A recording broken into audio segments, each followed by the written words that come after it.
Hello students.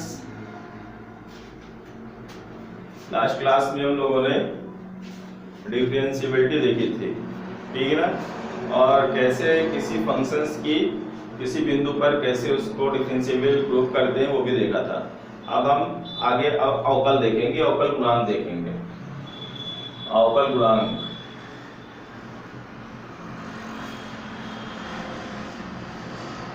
तो पहले कुछ इस पार्ट में जो प्रमुख सूत्र हैं जो आप लोगों को याद रखने हैं कि इनका डिफरेंशिएशन ये होता है, जो कि अच्छी तरह से याद रखने। 11वीं में भी हालांकि आप लोगों ने पढ़ा था, पर एक बार फिर से उन सारे फार्मूलों को देख लेते हैं कि कौन कौन से फार्मूले हैं जो आप लोगों को याद रखने हैं, जिससे हमारा अवकलन आसान हो जाएगा।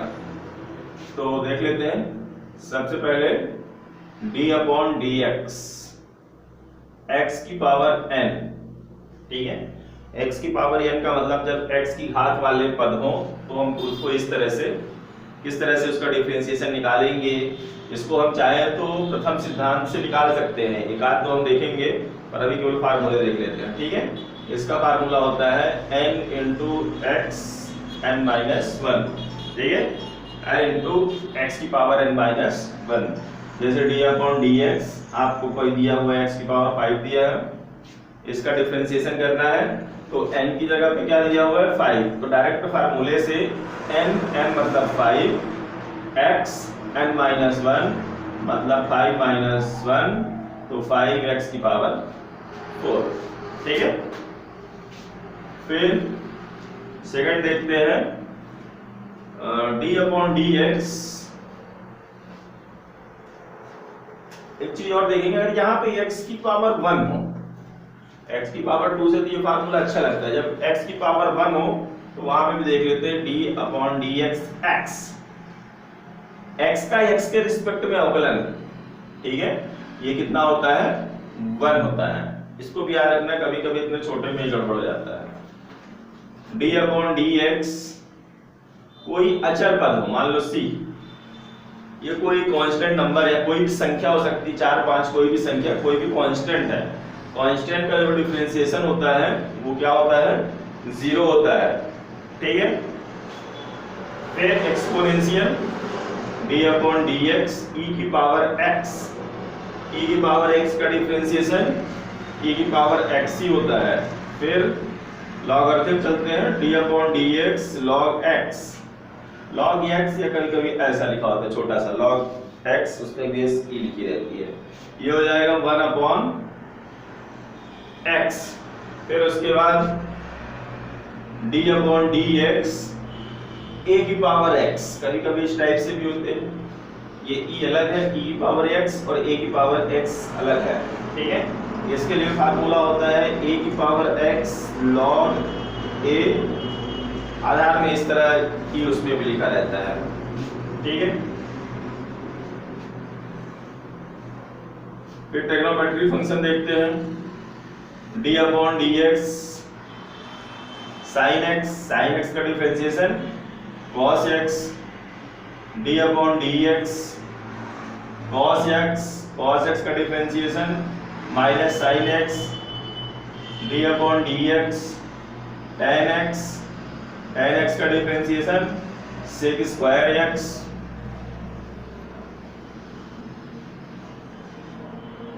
d/dx sec x का sec x tan x,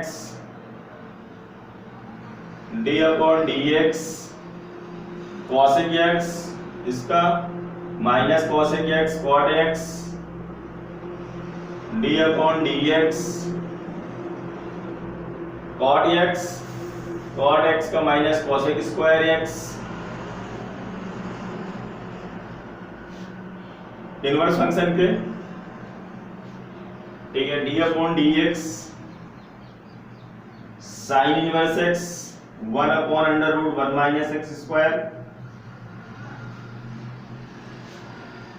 फिर d/dx cos inverse x -1/√1 - x², फिर d/dx tan inverse x 1/1 plus x square d upon dx cot inverse x minus 1/1 plus x square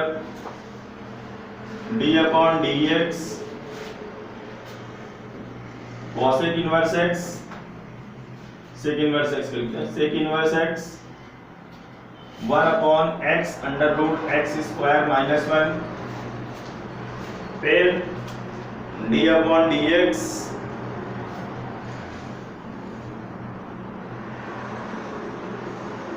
cosec inverse x 1/x minus 1/x under root x square minus 1।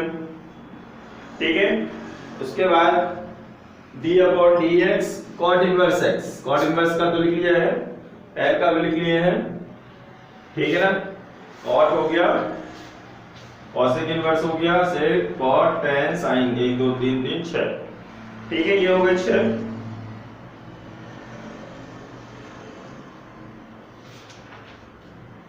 तो लगभग ये सारे फार्मूले आप लोगों को याद रखने हैं।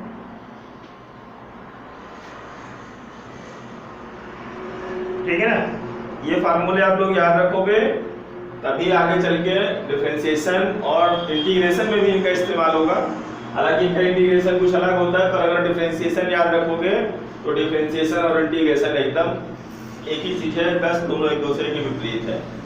जैसे डिफरेंशिएशन करते हैं तो इसका डिफरेंशिएशन ये मिलता है, जब इंटीग्रेशन करेंगे तो इसका इंटीग्रेशन ये मिल जाएगा। तो अगर ये फार्मूले डिफरेंशिएशन में ही याद कर लिए गए, अवकलन में याद कर लिए गए, तो समाकलन के लिए भी ये काम कर जाएंगे। ठीक है ना।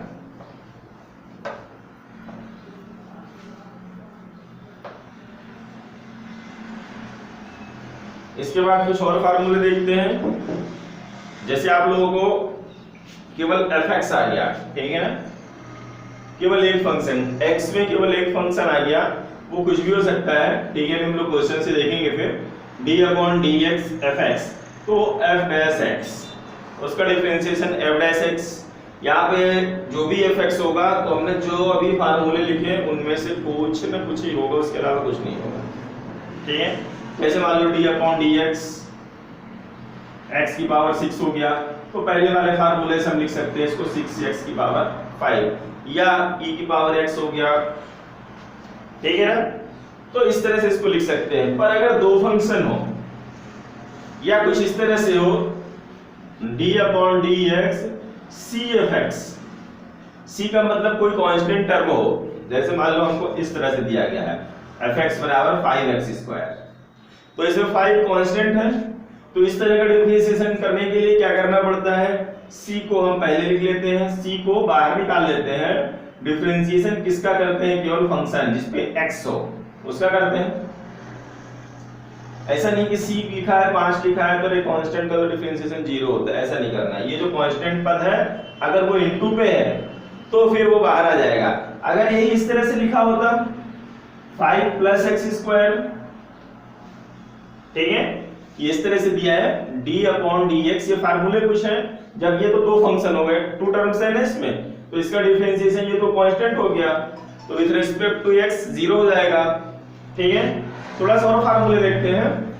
अगर दो फंक्शन दिए हैं हमारे पास, ये एक एक फंक्शंस का था, 2 या 3 फंक्शंस दिए हुए हैं, f1x और f2x, दो फंक्शन दिए हैं या 3 फंक्शन दिए हैं, तो उनका differentiation d upon dx f1x plus f2x बराबर d upon dx f1x plus f2x बराबर। अगर इस तरह का आ जाए दो फंक्शन प्लस में हो या माइनस में हो, प्लस और माइनस की बात हो रही, चाहे प्लस में हो चाहे माइनस में हो, तो हम इस तरह से उनको अलग अलग कर सकते हैं, d upon dx f1x plus d upon dx f2x। ठीक है, d upon dx f1x plus d upon dx f2x अलग अलग कर दिया गया है दोनों को, और कुछ नहीं किया गया। अगर माइनस होता है यहाँ पे तो माइनस कर देते हैं, अगर 2 की बजाय 3 फंक्शन होते तो फिर एक और हो जाता d अपॉन dx f3x। मतलब जितने भी टर्म्स हैं उन सारे टर्म्स का डिफरेंशिएशन होना चाहिए। ठीक है, तो अगर प्लस पे है तो डायरेक्ट इस पे भी डिफरेंशिएशन कर दिया और इसका भी, चाहे ऐसा इनटू कर दो, एक ही बात है, ठीक है ना। माइनस होता तो माइनस साइन लगा देते। फिर अगर मान लो d/dx इस तरह से है f1x इंटू f2x, ऐसा भी हो सकता है ना, जैसे प्लस और माइनस वाले होते हैं वैसे इंटू और डिवाइड वाले भी हो सकते हैं।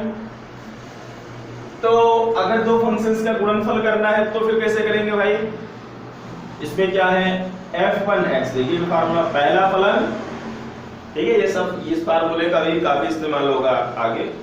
f1x d/dx f2x, ठीक है, f1x d/dx f2x, ठीक है, प्लस f2x d/dx f1x।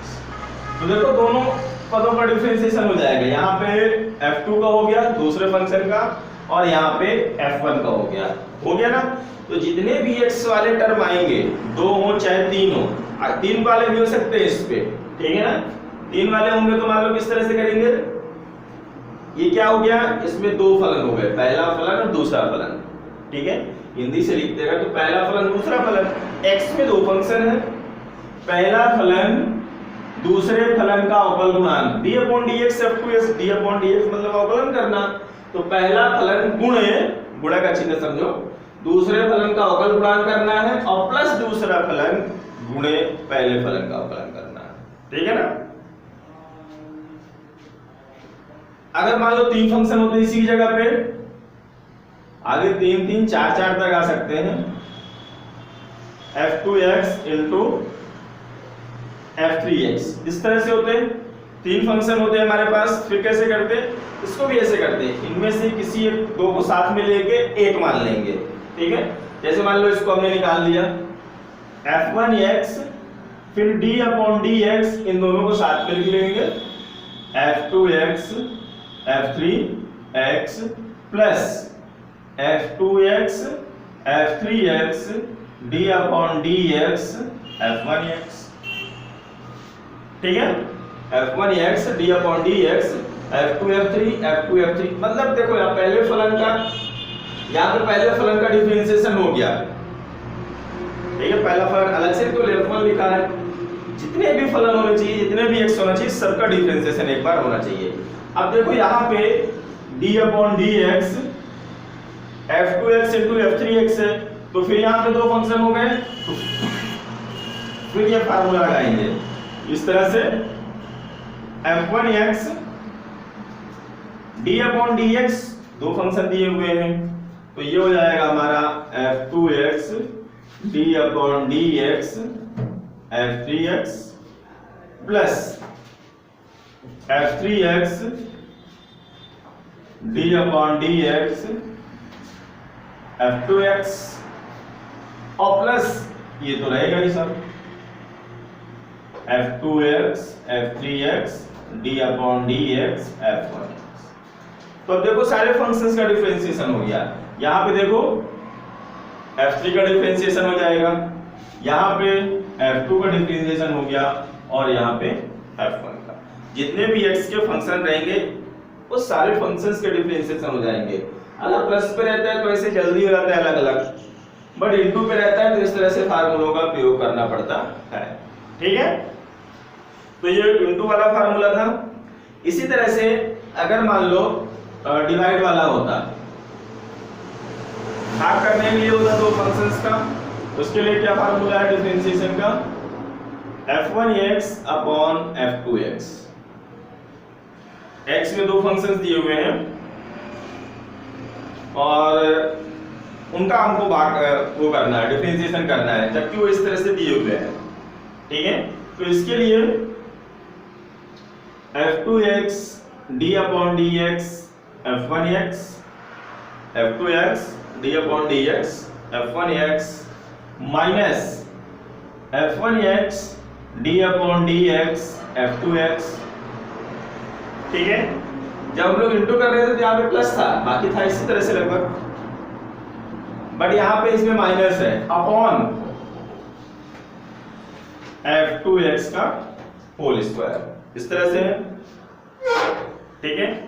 दूसरा फलन गुणे इनटू गुणे पहले फलन का अवकल गुणांक माइनस पहला फलन गुणे दूसरे फलन का, दोनों फंक्शंस का डिफरेंशिएशन हो गया, और बटे जो दूसरा फलन है जो हर है उसका भी स्क्वायर करना है, ठीक है। हर गुणे अंश का अवकलन, अंश ऊपर ये वाला होगा ना, अंश का अवकलन, और माइनस अंश गुणे हर का अवकलन, ठीक है। तो ये हमारे पास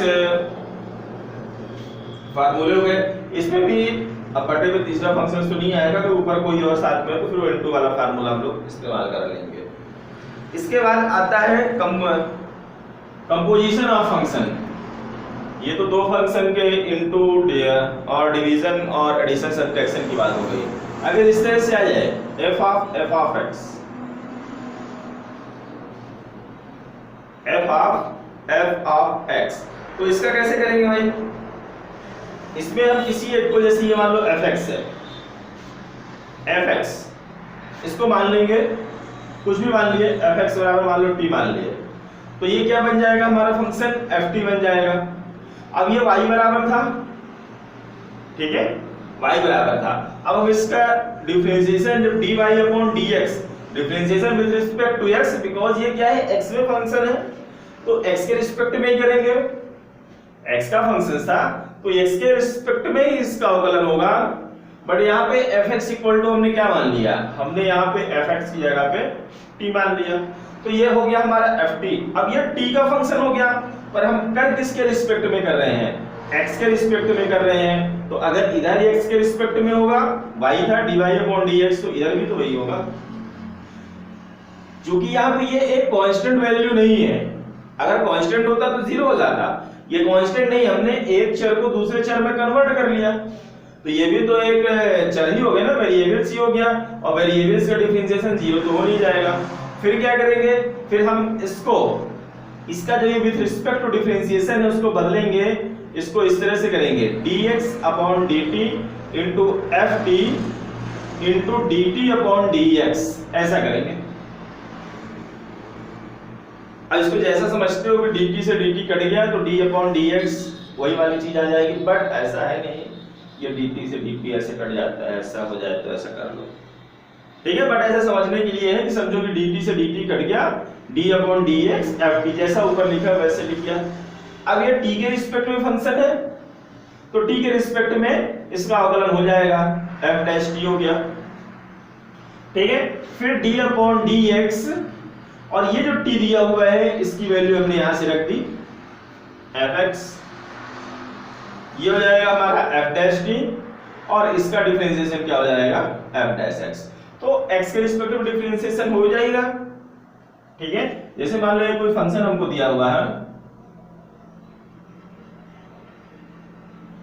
sin ऑफ sin x, ऐसा दिया हुआ था, है ना इसी तरह का function f of fx, f of fx है इस तरह का फंक्शन, या ऐसा दिया हुआ है sin ax, या sin ax बस दिया हुआ है, कुछ इस टाइप से भी आएंगे, ठीक है। तो अगर x के अलावा कुछ अदर चीजें इस तरह से जुड़ी हुई हैं, x के अलावा कांस्टेंट, देखो sin x बस होता तो काम चल जाता, d upon dx, sin x का हमको पता है क्या है cos x, बट ax दिया हुआ है, ठीक है। यहाँ पे sin ऑफ sin x दिया हुआ है, जैसे यहाँ पे ax दिया हुआ है तो ax को हम क्या मान लेंगे, t मान लेंगे, और फिर जब इसका डिफरेंशिएशन करेंगे d upon dx sin ax का ही कर रहे थे, तो d अपॉन, क्योंकि विद रिस्पेक्ट टू तो x पे करना है क्योंकि x पे फंक्शन है, तो d upon dx sin t, हमने ax को t मान लिया तो sin t हो गया। अब t मानने पर x के रिस्पेक्ट में तो इसका अवकलन होगा नहीं, तो फिर हम क्या करेंगे, इसको t बनाएंगे, d upon dt sin t into dt upon dx, तो ये हो जाएगा sin t का cos t हो गया, और d upon dx d upon dx t बराबर क्या था ax। अब ये किस तरह का फंक्शन हो, इसका अवकलन करने के लिए बताया था जब c इंटू फंक्शन हो, c इंटू एफ एक्स हो, कांस्टेंट टर्म बाहर आ जाता है, जब क्योंकि कांस्टेंट टर्म का अवकलन होगा नहीं, इंटू पे है, प्लस पे होता तो अलग बात थी, इंटू पे है तो ये क्या होगा, बाहर आ जाएगा, ये इस तरह से बाहर आ गया, अंदर बचा a cos t d upon dx x, और x का डिफरेंशिएशन बताया कितना होता है, 1 होता है, तो इंटू 1 हो गया। क्योंकि ये t पे दिया हुआ है, सवाल हमारा x पे दिया, तो आंसर भी तो x में होना चाहिए, तो ये हो जाएगा a cos x। तो आगे जब भी इस तरह से sin ax आएगा तो फिर अगर इसके साथ भी और भी साथ में जुड़ा हुआ है फंक्शन, तो फिर ये सब करने की जरूरत नहीं, हम डायरेक्ट उसका क्या लिखेंगे, डिफरेंशिएशन a cos x। अगर cos x होता तो माइनस a sin x, ठीक है। अगर यहाँ पे ax प्लस b या कुछ इस टाइप में होता, ax प्लस b होता मान लो, ठीक है, थोड़ी देर के लिए, तो ये हो जाता है ax प्लस b बराबर t मान लिया गया, ये लाइन तो ऐसी रहती, यहाँ पे आता है ax प्लस b। अब d upon dx ax plus b करना है, यहाँ पे ये दो टर्म हो गए, और दो टर्म के लिए जोड़ने वाले में फार्मूला बता दिया ऊपर कैसा होता है, इस तरह से हो जाएगा d अपॉन dx ax और plus d upon dx b, d upon dx ax plus d upon dx b हो गया, ठीक है।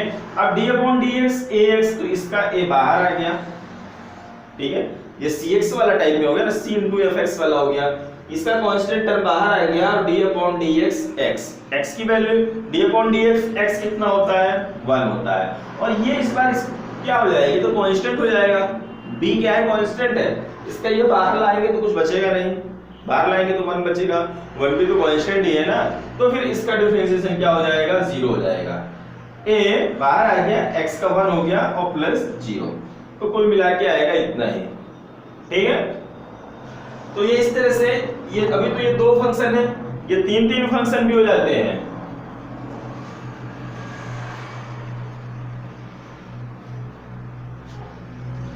ये इस तरह से y बराबर f ऑफ x, अभी थोड़ा सा कम पड़ गया, f ऑफ f x, ये तीन तीन फंक्शन हो जाते हैं। इस तरह से मान लो कोई दिया हुआ है y बराबर log ऑफ x, ऐसा दिया हुआ है ना, तीन फंक्शन 1 2 3, फिर ये पैरामीट्रिक फंक्शन कहलाते हैं, ठीक है ना, पैरामीट्रिक फंक्शन कहलाते हैं, इसमें हम t u v w कुछ भी मान सकते हैं। तो इसको जब करेंगे, देखो सबसे पहले fx को मान लेंगे t, माना fx बराबर t, तो ये हमारा फंक्शन किस तरह से हो जाएगा, f ऑफ f, और इसको हमने क्या मान लिया, पूरे को t मान लिया, ft हो गया, ठीक है।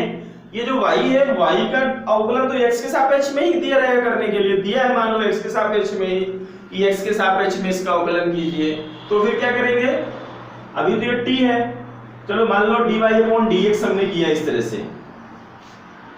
ठीक है, तो d अपॉन dx के सापेक्ष में ही होगा, ये अभी भी टू फंक्शन दिया हुआ है, इसमें हम ft को मान लेते हैं कुछ, अब ft बराबर मान लिया u, जब इस तरह से तीन तीन फंक्शन वाले आएंगे तो पहले इसको हमने मान लिया t, फिर अभी तो x के रिस्पेक्ट में करना है, तो t का तो होने से रहा है x के रिस्पेक्ट में, तो फिर हम क्या करेंगे, इसको u मान लेंगे, ठीक है।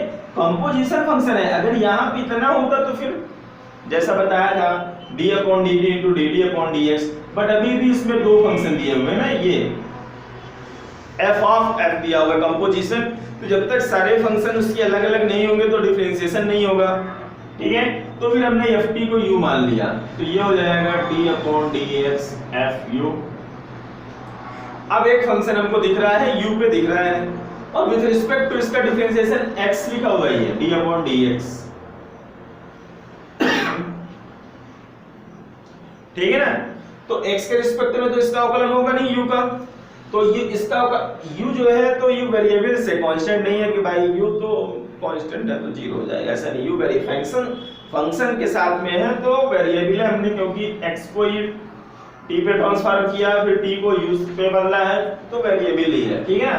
तो फिर इसका हम कैसे करेंगे अवकलन, इसको लिखेंगे d अपॉन du fu और into du upon D T, du upon dx, ठीक है, ये x है ना, du अपॉन dx, ऐसा करेंगे। फिर उसके बाद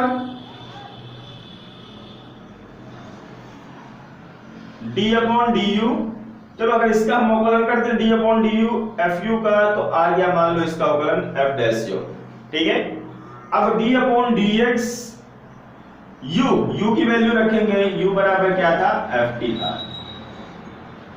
अब यहाँ पे ft आ गया, t पे फंक्शन आ गया, विद रिस्पेक्ट टू x इसका डिफरेंशिएशन होगा नहीं, तो ये हो जाएगा हमारा f dash u into d upon dx ft, d upon dt f t, ठीक है। d अपॉन dx को क्या कर दिया, d अपॉन dt और इनटू dt अपॉन dx हो गया, ठीक है ना। f डैश u बराबर इनटू, अब इसका अवकलन हो जाएगा d अपॉन dt ft का, ये हो जाएगा हमारा f डैश t और into d upon dx t, t की जगह पे क्या लिख देंगे, fx, तो ये हो जाएगा f dash u f dash t और फिर d अपॉन dx, x का फंक्शन है, x के रिस्पेक्ट में करना है, तो फिर इसका अवकलन हो जाएगा। तो इस तरह से देखा कि यहाँ पे तीन फंक्शन से f f f, और यहाँ पे तीनों फंक्शन का अवकलन भी मिल गया, f dash f dash f dash, ठीक है। तो इस तरह से हम कंपोजिशन ऑफ फंक्शंस के दो और तीन फंक्शन दिए हों तो उनको भी बड़ी आसानी से इस तरह से फार्मूले की सहायता से कर सकते हैं, ठीक है। चलिए उसके बाद आप लोगों को जो पिछले साल त्रिकोणमिति में बहुत सारे फार्मूले बताए गए थे, वो सारे फार्मूले याद रखने हैं, क्योंकि इसमें त्रिकोणमिति का बहुत ज्यादा उपयोग है, चाहे वो समाकलन हो और चाहे अवकलन हो, डिफरेंशिएशन और इंटीग्रेशन, दोनों में इसका बहुत ज्यादा इस्तेमाल है। ये कैलकुलस के टोटल 9 चैप्टर हैं किताब में, एक चैप्टर पूरा हो गया था पहले ही कंटिन्यूटी का, अभी 8 चैप्टर बचे हुए हैं, शायद 3 या 4 चैप्टर समाकलन के हैं और ऐसे 4 चैप्टर अवकलन के हैं, ठीक है। और उसमें लगभग 50% sin x cos x मिलने वाले हैं, ठीक है। तो कुछ प्रमुख फार्मूले जो कि त्रिकोणमिति में हमने पिछले साल पढ़े थे, अगर आप लोगों को नहीं याद होंगे, याद है तो बहुत अच्छी बात है, और नहीं याद है तो उनमें से कुछ प्रमुख फार्मूले आप लोग याद रखिएगा। जैसे sin 2 थीटा का फार्मूला, ये काफी इंपॉर्टेंट फार्मूले हैं, 2 sin थीटा cos थीटा, ठीक है। और उससे भी सबसे ज्यादा इंपॉर्टेंट cos 2 थीटा का है, ये सबसे ज्यादा महत्वपूर्ण है आप लोगों के लिए। इसके लिए 2-3 फार्मूले बताए गए थे, इसके लिए भी एक और फार्मूला टेंस के टर्म्स में भी होता है, पर उसका बहुत ज्यादा प्रयोग नहीं है, अगर होगा तो फिर बाद में लिख लेंगे, ठीक है। cos 2 थीटा का जो सबसे ज्यादा इंपॉर्टेंट है वो है 2 cos स्क्वायर थीटा माइनस 1 या 1 माइनस 2 sin स्क्वायर थीटा। ये दो फार्मूले सबसे ज्यादा यहाँ पे डिफरेंशिएशन और इंटीग्रेशन पे आएंगे, ठीक है। इसके बाद अगर sin 2 थीटा को tan थीटा के पदों में भी कहीं पे आ जाता है तो वो फार्मूला था 2 tan theta upon 1 minus tan square theta. एक इसका भी होता है, इसके और भी फार्मूले होते हैं, cos square theta minus sin square theta, या tan के पदों में लिखना चाहेंगे तो 1 minus tan square theta upon 1 plus tan square theta. ये 3-4 फार्मूले हैं। तो ये साइन के 2 फार्मूले थे और cos के 1, 2, 3, 4 चारों में से कोई भी प्रयोग किया जा सकता है कभी भी, ठीक है। इसी तरह tan 2 थीटा का था plus 2 tan theta upon 1 minus tan square theta. ये माइनस में है, साइन वाला प्लस में है, ठीक है ना, और बाकी ऊपर तो दोनों सेम है। और भी बहुत सारी चीजें जैसे sin 90 minus theta, sin 180 minus theta, जो त्रिकोणमिति कक्षा 11 में पढ़ी थी, उसके लगभग फार्मूले आप लोगों को याद रखने हैं।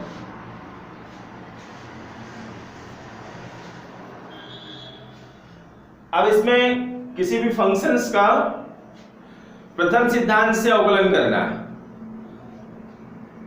कैसे उसका हम फर्स्ट प्रिंसिपल से अवकलन कर सकते हैं वो आता है, ठीक है। तो एक आध उस पे भी देख लेते हैं कैसे किया जाता है। जैसे मान लो आपको दिया हुआ है d अपॉन dx x की पावर n, ठीक है, या fx बराबर x की पावर n, ये फंक्शन दिया हुआ है। इसका प्रथम सिद्धांत से अवकलन करके बताना है कि क्या होगा। अभी तो हमने इसका अवकलन कर लिया था ना, f डैश x बराबर कितना आ रहा था, इसका फार्मूला nx n माइनस 1। पर अगर इसका हम फर्स्ट प्रिंसिपल से करें और देखते हैं कितना आता है, ठीक है, तो f x बराबर x की पावर n ये दिया हुआ है, ठीक है, हम इसको लिख सकते हैं f x, क्योंकि डिफरेंशिएशन की परिभाषा जो पहले बता दी गई थी उससे करेंगे, ठीक है ना, ये हो जाएगा x की पावर x प्लस h की पावर n, ठीक है, fx plus h, fx plus h minus fx निकाल लेते हैं, x plus h minus fx कितना आएगा, ये हो जाएगा x प्लस h की पावर n माइनस x की पावर n, ठीक है। यहां से x को बाहर निकालते हैं, जब x बाहर निकलेगा तो पूरे की घात n है तो n सहित आएगा बाहर, निकाल x रहे हैं केवल एक ही x, पर यहाँ पे x की घात n है तो n x बाहर निकलेंगे, यहाँ बचेगा 1 और प्लस h अपॉन x की घात n माइनस x की घात n, ठीक है। अब जो अवकलन की परिभाषा है, अवकलन की परिभाषा से fx plus h minus fx upon h limit h tends to 0, इधर भी लगा देते हैं, limit h tends to 0 x की power n 1 plus h upon x की पावर n माइनस x की पावर n अपॉन h, ठीक है।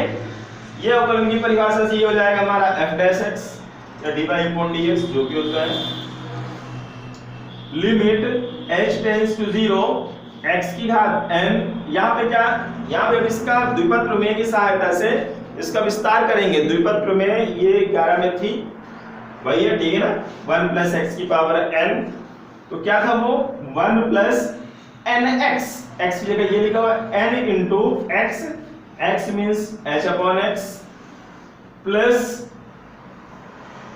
n into n minus 1 upon factorial 2 into x square, मतलब h अपॉन x का whole square plus and so on, ये ऐसे आता जाएगा भाई। अगला पद क्या होगा, n into n minus 1 n minus 2 upon factorial 3 h upon x की पावर 3, इस तरह से होगा, ठीक है। और ये माइनस x की पावर n और बटे क्या हो गया h हो गया, ये हो गया लिमिट h टेंड्स टू 0। अब हम x की पावर n का अंदर गुणा कर देते हैं, मतलब ये वाला ब्रैकेट को खोले दे रहे हैं, ठीक है, x की power n plus n into h, ये जब x ऊपर जाएगा तो x की घात माइनस 1 हो जाएगा इंटू पे, और फिर जब x की घात n का इसके साथ में गुणा करेंगे, या चाहे ऐसा समझो x की घात n अब बटे x, इसका मतलब क्या हुआ, ऊपर n ही x है और नीचे एक x है, तो एक तो कट जाएगा, तो n थे तो बचे कितने n माइनस 1, और चाहे इसको ऐसा भी लिख सकते हो ना, x की घात n इंटू इसको ऊपर ले जाएंगे तो x की घात माइनस 1। अब बाय एक्सपोनेंशियल रूल, ये घातांक के नियम से क्या हो जाएंगे, आधार समान होते हैं तो घातें जुड़ जाती हैं, तो x की पावर n माइनस 1 ही आएगा। तो हम क्या लिख सकते हैं, n इंटू h x की पावर n माइनस 1, फिर उसके बाद इसी तरह से n minus 1 upon factorial 2 h square, x की घात माइनस 2 ऊपर होगी, जब इसका गुणा करेंगे अंदर तो x की घात n माइनस 2 हो जाएगा, प्लस एंड सो ऑन, और ये माइनस x की पावर n ऑलरेडी है, ये अब बटे h है, x की घात n प्लस में है और ये माइनस में, तो कट जाएगी इस तरह से। अब देखेंगे यहाँ पे भी h है, h यहाँ भी है तो x भी, पर x नहीं निकालना है, केवल h निकालना है ताकि ये नीचे वाला h इससे कट जाए, ठीक है। h को हमने बाहर निकाल लिया, यहां से बाहर निकालेंगे तो बचेगा क्या, n x की power n-1 plus n-1 upon factorial 2 h square था, एक h बाहर निकल आया, एक h बच जाएगा, x की पावर n-2 और प्लस और भी टर्म आएंगे इसमें और बटे में h है। अब देखो h से h कैंसिल हो गया। अब हम इसमें लिमिट पुट कर देंगे तो जहां जहां पे h लिखा होगा आगे आने वाले सभी पदों में h लिखा होगा, h के हायर ऑर्डर वाले, ठीक है ना, एक्सपोनेंट वाले टर्म्स तो होंगे ही होंगे, उच्च घातांक तो होंगे, h है, h स्क्वायर, h क्यूब वाले होंगे, तो सारे टर्म्स क्या हो जाएंगे जीरो जब हम लिमिट पुट करेंगे। तो बचेगा क्या, n into x की पावर n-1, तो f डैश x बराबर क्या हो जाएगा, n into x की पावर n-1, ठीक है, n into x की पावर n-1, ठीक है ना। तो इस तरह से हम प्रथम सिद्धांत से बड़ी आसानी से कर सकते हैं। तो इनमें ज्यादातर तो हम लोगों ने कक्षा 11 में ही कर लिए थे, अवकलन में पढ़ लिए थे प्रथम सिद्धांत से।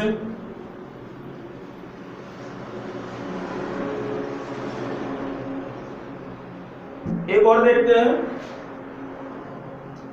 कोई भी ट्रिग्नोमेट्रिक फंक्शन ले लेते हैं, sin x cos x tan x, कुछ भी लेंगे साथ का एक ही तरह से है।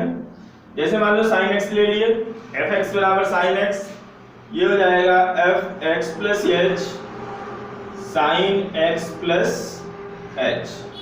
तो fx plus h minus fx निकाल लेते हैं, ये हो जाएगा sin x plus h minus sin x, ठीक है।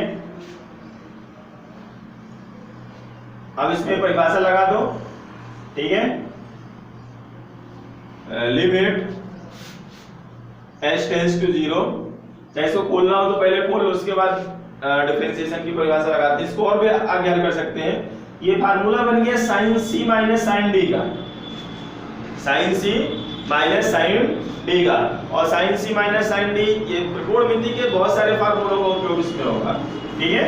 वो क्या होता है 2 cos c plus d by 2, तो x plus h plus x by 2 into sign c minus d x plus h minus x by 2, ये हो जाएगा 2 cos, देखो x x जुड़ जाएंगे 2x हो जाएगा, इस तरह से हो जाएगा 2x प्लस h अपॉन 2, इसको हम ऐसा भी लिख सकते हैं 2x अपॉन 2 और प्लस h अपॉन 2, 2 से 2 कैंसिल हो गया, बचा क्या x प्लस h अपॉन 2, तो इसको ऐसा लिख लिया x प्लस h अपॉन 2, ठीक है।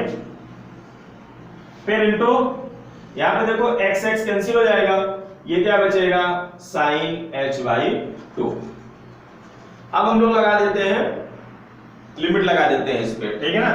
तो limit h tends to 0 fx plus h minus fx upon h, ठीक है, ये डिफरेंशिएशन की डेफिनेशन से ये हो जाएगा limit h tends to 0 2 cos x plus h by 2 into sine h by 2 upon h, ये हो जाएगा हमारा 2 तो कांस्टेंट है तो बाहर आ जाएगा, अंदर इनमें लिमिट लगा देते हैं थोड़ी सी, limit h tends to 0, limit को डिस्ट्रीब्यूट कर देते हैं, दो फंक्शन है h के, एक ये और एक ये, इनटू वाला फार्मूला लगा के डिस्ट्रीब्यूट अभी नहीं करना है, ठीक है ना। cos x plus h by 2 into limit h tends to 0 sin h by 2 upon h, जो ये पूरे पे h था वो चाहे सबके बटे पे लिखो चाहे अकेले इसके बटे पे लिख दो, एक ही बात है। अगर प्लस में यहाँ पे लिखा होता प्लस तो एक ही बात नहीं होती, बट पूरा बात एक ही है। इनटू में चाहे 10 तो फंक्शन लिखे हो वो एक ही टर्म्स कहलाएगा, तो बटे में चाहे किसी के भी लिख दो वो सबके लिए है, ठीक है ना, कॉमन है। अब देखो इस पे तो हम लिमिट आसानी से लगा सकते हैं, h की जगह 0 रख देंगे तो 0 अपॉन 2 0, तो cos x बचेगा। यहाँ पे लिमिट में ही एक डिफिनेशन है, लिमिट में ही ये बताया कर आपको limit theta tends to 0 sin theta upon theta बराबर 1, ठीक है। तो इस तरह से बनाने के लिए ऊपर थीटा h/2 है, नीचे भी अगर हम h/2 कर दें तो काम बन जाए। तो नीचे बस यहाँ करने से कुछ नहीं कर सकते, यहाँ कर दिए तो हमने यहाँ पे गुणा भी कर दिया और भाग भी कर दिया। ये वाला जो बटे वाला वो इससे 2 से कट जाएगा। अब देखो लिमिट लगा देते हैं, ये हो गया cos x, ये तो 0/2 0 हो जाएगा और इस पूरे की वैल्यू 1, तो कुल मिला के हो जाएगा cos x। तो sin x का जो ये क्या है f'(x) है, तो fx बराबर जो sin x दिया था उसका डिफरेंशिएशन क्या हो जाएगा f'(x) बराबर cos x। ठीक है, तो ये कुछ जनरल जानकारी थी आप लोगों के लिए जो आप लोग जानते रहे होंगे अच्छी तरह से, पर हो गया फिर से एक बार रिवाइज हो गया है। अब हम कल से इसकी एक्सरसाइज देखेंगे, जो कुछ थोड़ा सा हार्ड क्वेश्चंस होंगे उन्हीं को देखेंगे, बाकी सारे क्वेश्चन ज्यादातर 11वीं वाले जो होंगे वो छोड़ दिए जाएंगे। ठीक है, आज के लिए इतना ही, थैंक यू।